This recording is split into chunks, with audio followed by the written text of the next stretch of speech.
काही प्रश्न अत्यंत संवेदनशील असतात, म्हणजे सेन्सिटिव्ह, तर पब्लिकली विचारले जात नाही म्हणून कमेंट केली जाते.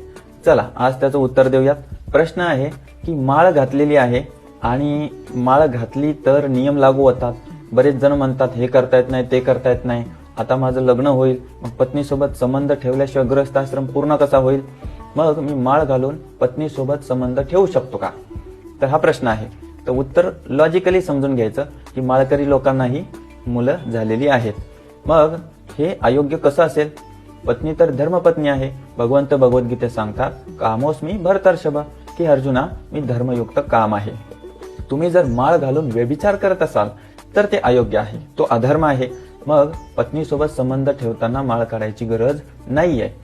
या ठिकाणी धर्मशास्त्रात असंही म्हटलं जातं की संबंध ठेवत असताना आपला भाव सात्विक असला पाहिजे.